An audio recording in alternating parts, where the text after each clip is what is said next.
오늘의 말씀의 제목은 생명의 부활, 심판의 부활이라는 제목으로 여러분들과 함께 말씀 나누도록 하겠습니다. 2017년도쯤에 개봉된 영화가 있어요. 재심이라는 영화가 있습니다. 혹시 보신 분? 나는 이 영화 봤다, 재심.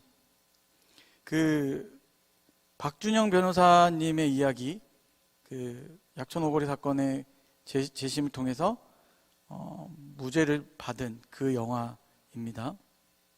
이 영화는 억울하게 누명을 쓰고 10년 동안 감옥에서 지낸 사람의 이야기를 다루고 있습니다.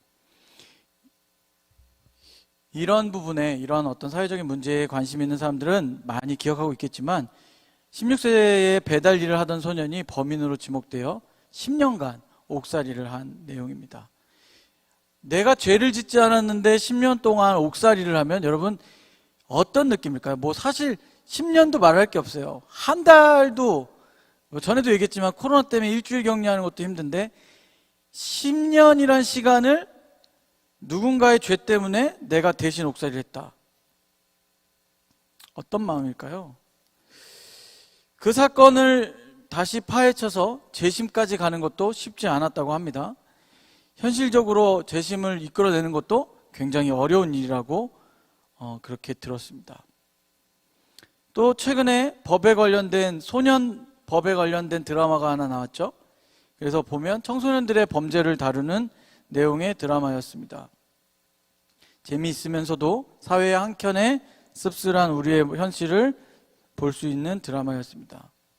그리고 현실판에 우리 여러분 아시나요? 호통치는 변호사, 호통치는 판사, 천판사님이라고 현실판에도 존재하시는 분이 계시죠. 판사들 중에 최초로 소년법으로 8년 동안, 소년들만 8년 동안 다루신 유일하신 분이라고 합니다. 그만큼 사실 청소년들의 범죄를 다루는 것에 있어서 굉장히 어렵기도 하고 힘들기도 한 그런 부분들이 있다고 합니다. 제가 드라마를 보면서 참 유심히 보면서 느꼈던 것 중에 하나, 좀 새로웠던 것 중에 하나, 여러분 보신 분들은 알겠지만 고무 골무를 손가락에 끼더라고요. 고무 골무를 양쪽에 끼는 사람도 있고 한쪽에 끼는 사람도 있어요. 이걸 왜 끼나 하고 유심히 봤더니 한 명의 어떤 소년법을 제대로 다루기 위해서는 서류가 책상에 이만큼씩 쌓이는 거예요. 그러니까 이것을 제대로 다루기 위해서 이 사람이 앉아서 하는 일이 계속 서류를 넘기는 일인 거예요. 우리는 가끔 서류를 받으면 여러분들 이렇게, 요즘에는 이제 코로나 때문에 잘 안 하지만 옛날에는 자기 침 발라가면서 이렇게 넘기고 했잖아요. 그렇게 몇십 장 보는 게 아니라 몇백 장을 이렇게 보니까 이게 꼭 필요한 거더라고요. 그래서 이렇게 넘기는 모습을 참 유심히 봤습니다. 그런데 이런 생각이 들더라고요. 만약에 우리가 하나님 앞에 갔을 때, 우리가 예수님 앞에 갔을 때 우리의 죄를 이와 같이 서류로 기록해서 남겨놓는다면 얼만큼을 넘겨야 될까요? 자신 있나 보죠, 여러분? 표정이 별로 안 변하는 거 보니까. 만약에 내가 심판을 받게 된다면 내 죄 때문에 기록된 서류, 우리가 보고 있던 그 서류는 몇백 장이라고 얘기해야 돼? 어떻게 얘기해야 돼? 저를 기준으로 얘기해도 몇백 장은 충분히 넘겠죠? 예수님 앞에 우리가 갔을 때 예수님이 한 장씩 넘기면서 만약에 여러분 생각해 보세요. 너 이때는 이랬고, 이때는 이랬고, 이때는 이랬고, 이때는 이랬고, 이때는 이랬고. 계속 이러면 여러분은 어떨까요? 그것이 심판받는 사람의 입장인 거죠. 심판을 받아야 되는 사람. 그죠? 그것이 우리의 입장이었다는 것을 여러분들이 기억해 보시길 바랍니다. 오늘 말씀을 보면 아버지와 아들의 관계를 이야기합니다. 왜냐하면 유대인들이 예수님이 하나님의 아들됨에 대해서 이야기를 하셨기 때문에 그것을 그들이 문제 삼았어요. 다시 말해서 예수님이 아들로 표현하면서 하나님과 동등되는 것들에 대해서 이야기합니다. 나를 본 자가 누구를 봤다고 얘기해요? 아버지를 본 것과 같다. 그렇게 얘기하잖아요. 아버지가 하시는 것을 누가 한다? 내가 할 수 있다라는 말을 예수님이 많이 합니다. 그래서 오늘 읽은 말씀 중에 20절에서 23절을 읽겠습니다. 자, 오늘 20절에서 23절 이와 같은 관계를 여러분들이 기억하면서 함께 한 목소리로 읽어보겠습니다. 아버지께서 아들을 사랑하사 자기가 행하시는 것을 다 아들에게 보이시고 또 그보다 더 큰 일을 보이사 너희로 놀랍게 여기게 하시리라. 아버지께서 죽은 자들을 일으켜 살리신 같이 아들도 자기가 원하는 자들을 살리느니라. 아버지께서 아무도 심판하지 아니하시고 심판을 다 아들에게 맡기셨으니 이는 모든 사람으로 아버지를 공경하는 것 같이 아들을 공경하게 하려 하심이라. 아들을 공경하지 아니하는 자는 그를 보내신 아버지도 공경하지 아니하느니라. 여러분, 우리가 이 말씀을 통해서도 계속 반복되죠. 아버지, 아들, 아버지, 아들 이렇게 반복됩니다. 그래서 아버지께서 아들에게 주신 권한, 아들이 누리는 아버지가 갖고 있는 권한, 쉽게 생각하면 여러분들이 삶 속에서도 물론 아버지가 하고 있는 일을 내가 다 대신할 수 없지만 아버지를 대신하는 상황들이 생깁니다. 예, 아버지를 대신하는 상황. 그게 아들이든 딸이든 아버지 부모님을 대신하는 상황들이 있어요. 그리고 여러분들이 이제 좀 나이가 드신 분들은 비슷한 경험들 하겠지만 정말 기분이 희한한 때가 있는데 어느 때냐면 한 번도 제가 부모님의 보호자가 돼본 적이 없었어요. 어렸을 때는 내가 우리 부모님의 보호자라는 것을 생각하거나 내가 그렇게 들어본 적이 없는데 어느 날 병원에 갔는데 아버지가 다치셔서 병원에 갔는데 저한테 보호자분 이렇게 얘기하는데 기분이 되게 이상하더라고요. 한참 전에 일이긴 합니다. 그러니까 뭔가 이 변화되는 시점들이 오긴 하지만 그런 느낌보다 더 아버지와 아들의 관계가 지금 이 말씀을 통해서 전해지고 있는 건 뭐예요? 동등되다라는 것을 계속해서 말씀 가운데 나타내고 있다는 사실입니다. 이처럼 아버지와 아들을 말씀하시면서 심판의 권한이 아들에게 있음을 알려주셨고 아버지의 아들로 동등됨, 이것을 이야기합니다. 사람들에게 이것은 굉장히 불쾌하고 불편한 것이었어요. 왜냐하면 그들이 봤을 때 예수님은, 인간의 몸을 입고 오신 예수님은 그들이 생각하는 메시아와 달랐기 때문이죠. 그러니 아들이라고 말하는 것조차도 무엇과 같은 거예요? 신성 모독이죠. 하나님을 모독하는 것과 같다라고 계속해서 생각했던 거예요. 그러니까 유대인들에게 이 사건은, 이 얘기는, 이 진리는 계속 불편하고 어려운 거예요. 마음이 어려운 거예요. 그런데 예수님은 계속해서 그것을 선포하고 말씀하고 계셨다는 것입니다. 그와 반대로 예수님은 아들됨을 이야기하셨지만 이 땅 가운데 내려오신 예수님은 스스로 내가 위대한 너희들의 왕이다 라든지 나만이 너희들을 구원할 수 있다라고 이렇게 뭔가 뻗팅기는 듯, 그러니까 막 자랑하듯이 뭐 내가 되게 너희들보다 높은 사람이야 라고 자랑하듯이 이야기하시지 않습니다.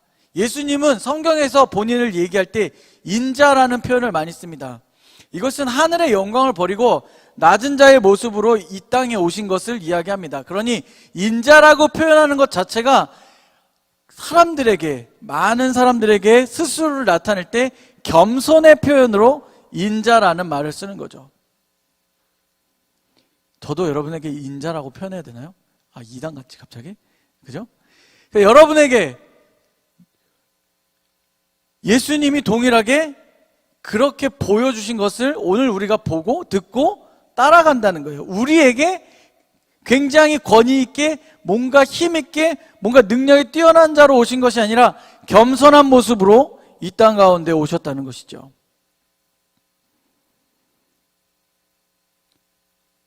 스스로 낮추어 말씀하시는 것도 우리에게 그 아들됨으로 인해서 섬기라 말씀하는 것이 아니라, 다시 한번 말씀드리지만 우리로 나를 섬기라 라는 의미가 아니라 먼저 예수님이 우리를 섬겨주셨다는 사실을 우리가 기억해야 된다는 것입니다. 26절에서 28절까지의 말씀, 자, 여러분의 목소리로 크게 읽어봅니다. 시작!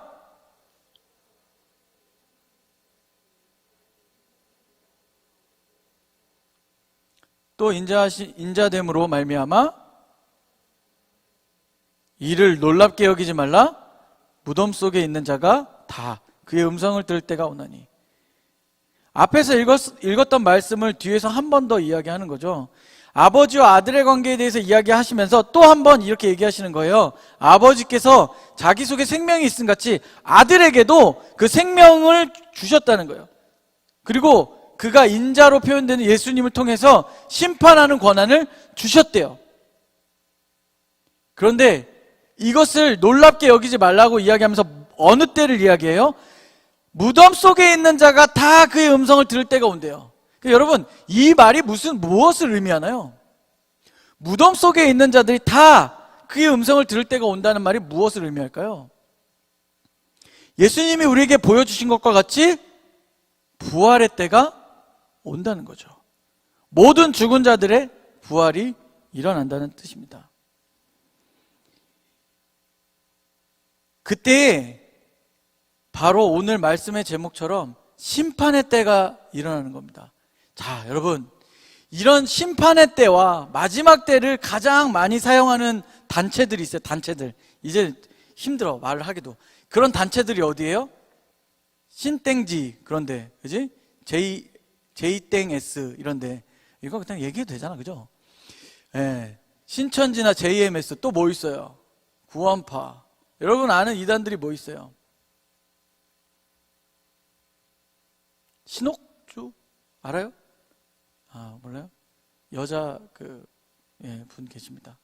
네, 또 누구 아는 사람 있어요? 개인적으로 아는 사람? 아니, 개인적으로 알고 지내는 거 말고 개인적으로 아는 거 없어요? 여러분, 참 이단들이요, 여러분들에게 누군가에게 다가갈 때 어떤 마음을 심냐면 두려운 마음을 심는 거죠. 자, 보세요. 오늘도 이 말씀은 사실 우리에게 굉장히 두려울 수 있습니다. 왜냐하면 심판의 때가 있다고 이야기하는 거예요. 모든 자들에게. 예. 모든 자들에게 심판의 때가 있대요. 여러분, 제가 여러분에게 지금 이 자리에 서서 하나님께서 저에게 그렇게 말씀하십니다. 여러분, 이번 주에 회개하지 않으면 여러분은 심판을 받고 뭐 지옥불에 떨어집니다. 제가 막 그러면 여러분 뭐라고 생각하겠어요?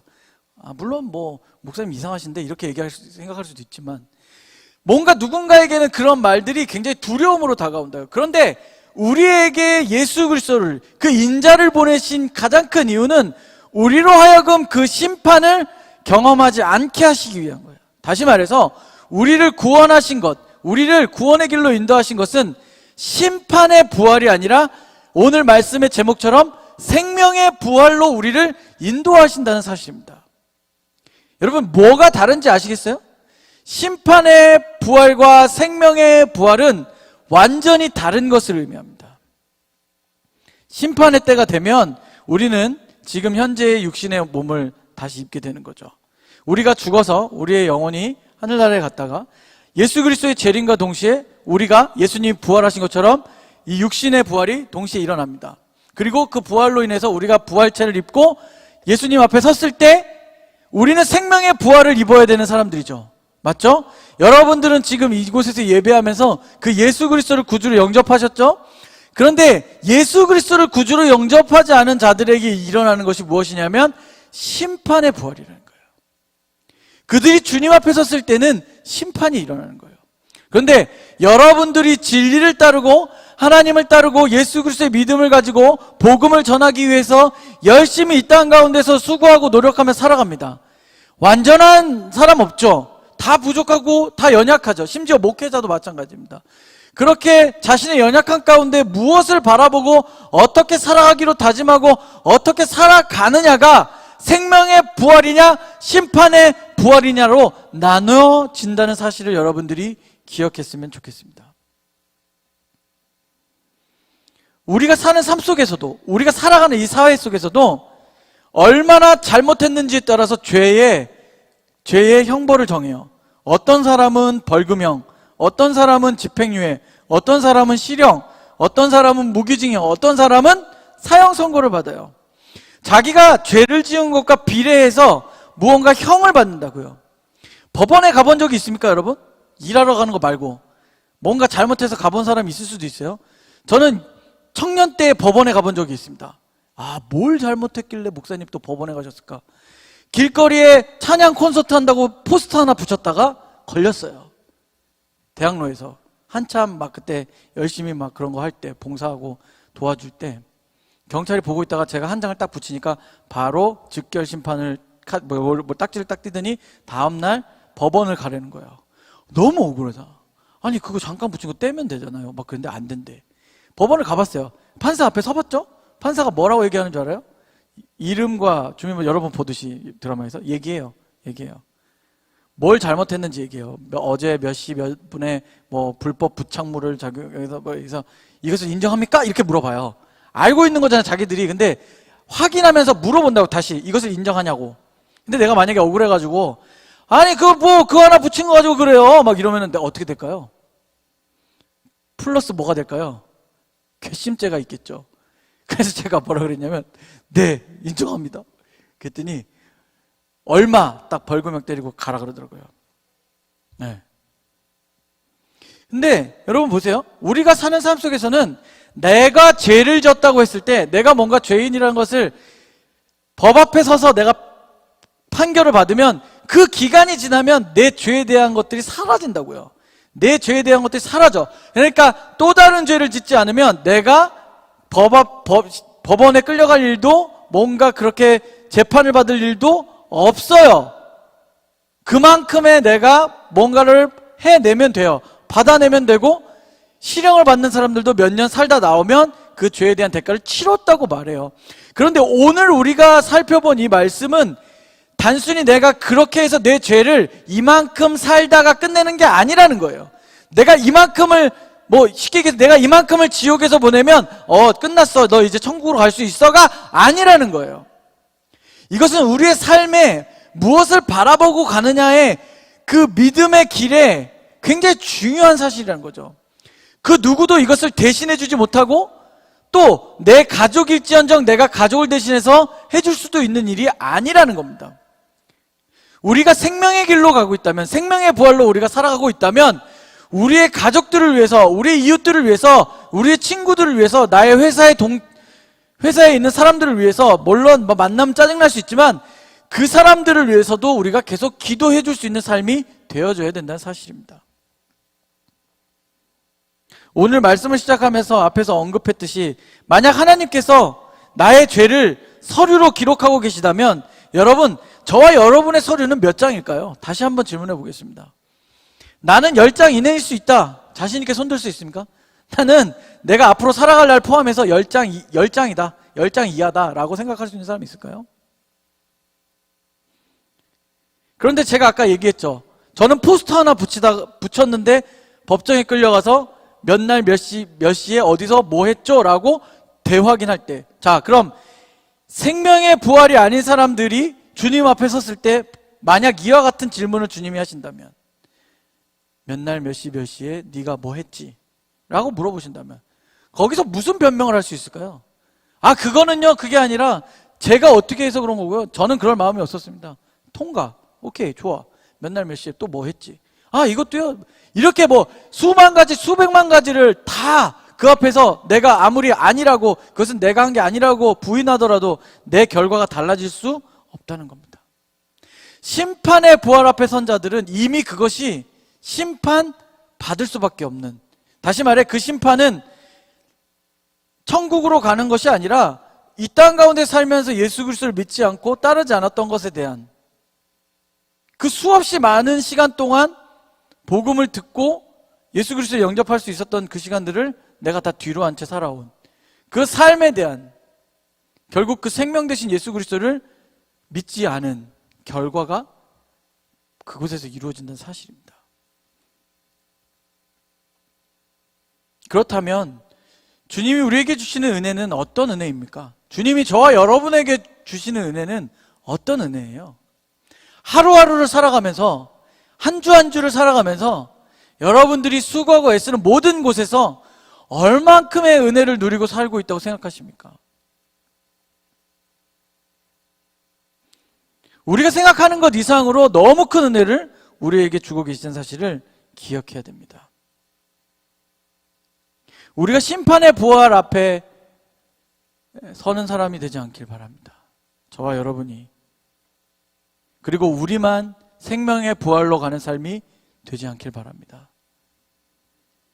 여러분 주변에 가족 구원을 위해서 기도하는 우리 청년들 있죠? 힘들 거예요. 정말 많이 힘들 거예요. 어려울 거예요. 그런데 여러분, 포기하지 말라는 거죠. 그리고 혼자 기도하기 힘듭니까? 그러면 임원들에게 연락해서 같이 기도해달라고 기도 제목 보내세요. 아니, 저한테도 보내세요. 저한테도 보내시고 임원들한테 보내세요. 여러분, 기도 제목 보내시면 제가 또 교회에 나와서 출근해서 묵상하며 여러분을 위해서 또 기도하겠습니다. 그러니 여러분, 혼자 있는 것 같고 혼자 가는 것 같지만 무언가 도움이 필요하다, 적극적으로 여러분 함께 기도할 수 있는 우리 청년부가 되길 바랍니다. 그런 청년들이 되길 바랍니다. 여러분, 5월은 특별히 가정의 달이죠. 여러분 중에 가족을 생각하면 괴로운 사람이 있을 수도 있습니다. 가족을 생각하면 한 번도 내 가족이, 내 가정이 따뜻하다고 느껴본 적이 없는 사람들이 있을 거예요. 힘든 청소년기를 보낸 사람들이 있을 거예요. 미안한데 이 중에는 부모님이 이혼하신 분들도 있을 거예요. 홀부모 밑에서, 아버지 밑에서 자란 사람도 있고 어머니 밑에서 자란 사람도 있고, 그렇지 못해서 할머니 할아버지 손에서 자라는 사람들도 있을 겁니다. 그런 분들에게 가정의 달은 참 쉽지 않을 거예요. 제 친한 찬양 사역을 하는 박요한 목사라고 있습니다. 축복의 사람이라는 이름으로 활동하고 함께 기대라는 찬양을 불러서 워킹해서 활동했던 박요한 목사라고 있습니다. 제가 그분과 안 지가 꽤 오래됐는데 몇 년 전에 책을 냈어요. 요한의 고백이라는. 전혀 몰랐던 사실을 그 책에 기록해 놨더라고요. 그가 입양하였었습니다. 몰랐어요. 제가 알고 친하게 지냈는데도 그런 얘기를 한 번도 한 적이 없었어요. 그런데 그런 얘기를 하더라고요. 자기가 입양이 됐는데 입양하신 부모님이 자기를 위해서 얼마나 많이 기도했는지, 자기가 청소년 기도 방황하고 했지만 결국 지금 이 목회의 자리에, 목사의 자리에, 지금 설해마을에서 목회하거든요. 개척해서. 근데 그분을 보면서 참 하나님이 살아계심을 느꼈어요. 우리는 우리의 상황이 굉장히, 우리의 자란 환경이 굉장히 불행하다고 생각하고 그것이 나의 상처이고 아픔이라고 생각합니다. 솔직히 저는 그것을 다 이해할 수 없는 사람이고요. 저는 가난하게 살아왔지만 불행하게 살아오진 않는 것 같아요. 저는 한 번도 가난 때문에 내가 불행하다고 생각해 본 적은 없었어요. 물론 부모님이 힘드셨겠죠. 3남매를 키우시면서. 그런데 한 번도 불행하다고 생각해 보지 못했어요. 워낙 긍정적이기도 했고 그냥 제가 살아온 환경이 다 그거라고 생각했으니까. 근데 커보니까 아니더라고요. 참 사람에 따라 상황이 참 다 다르더라고요. 그런데 아무리 좋은 집에 살아도 불행하다고 생각하는 사람도 있다는 거죠. 가정 환경이 너무나 뛰어난데 불행한 사람이 있는 반면에 가정 환경이 말도 안 되게 어려운데 행복하게 사는 사람들도 있다는 사실입니다. 여러분, 이 5월에 여러분 무엇을 위해서 그럼 기도해야 될까요? 무엇을 위해서 여러분들 예배 가운데 마음을 쏟아야 될까요? 무엇을 위해서 여러분들이 표현을 해야 될까요? 감사의 표현들, 사랑의 표현들, 어버이날이니까, 어린이날이니까, 스승의 주일이니까. 여러분, 그래서 5월만 되면 여러분들이 표현하고 마칠 건가요? 여러분, 우리가 그 생명의 부활을 입을 자로서 내가 하나님께서 주신 은혜가 너무 커서 감사의 마음으로 내 주변에 있는 사람들에게 여러분들이 무엇을 꼭 선물하는 것이 아니라 표현하자는 거죠. 삶으로 나타내자는 거예요. 내가 그리스도인인 것을, 내가 하나님을 믿고 따르는 사람인 것을, 내가 청년의 때의 주님을 온전히 믿겠노라고 다짐했다는 것을, 결혼했더라도 내 가정을 통해서 또 다른 가정이 회복되고 살아나는 가족이 될 수 있도록, 우리 가정이 다른 사람들이 봤을 때 또 하나의 엉망진창인 가정이 아니라 우리 가정이 예수 믿는 가정으로서 또 다른 이들에게 본이 될 수 있는 가정이 될 수 있게 해달라고, 여러분 그렇게 기도하며 살아갔으면 좋겠습니다. 특별히 이 5월은 여러분들이 누군가를 더 위로하는 달이 됐으면 좋겠어요. 옆에 있는 사람 바라보고 이렇게 따라합니다. 이제 마칠 거예요. 옆에 사람 없으면 앞뒤 보세요. 자, 옆에 있는 사람한테 이렇게 얘기합시다. 언제든지 연락해. 빨리 해, 빨리 해. 언제든지 연락해. 내가 밥 살게. 말 안 하네요. 네. 네. 여러분, 좀 어려워하면 뭐예요? 그래, 와.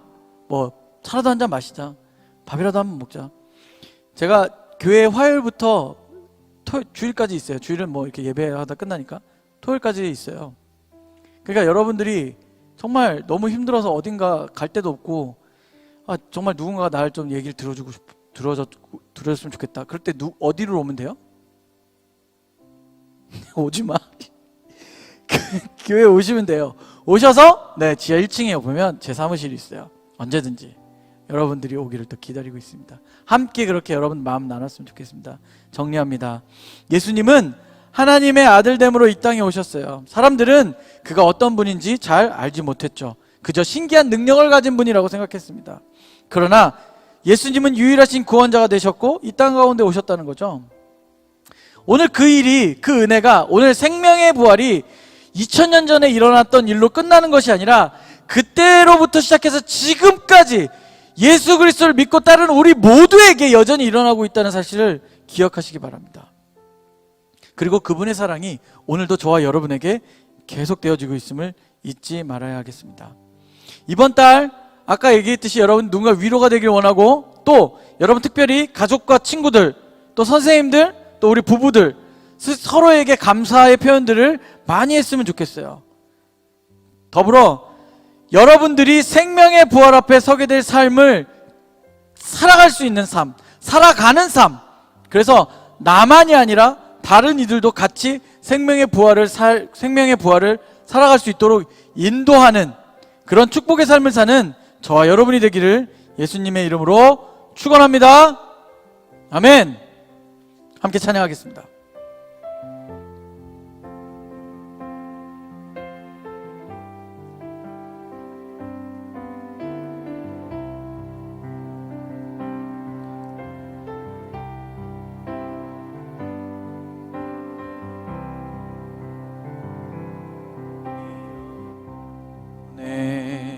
주가 주신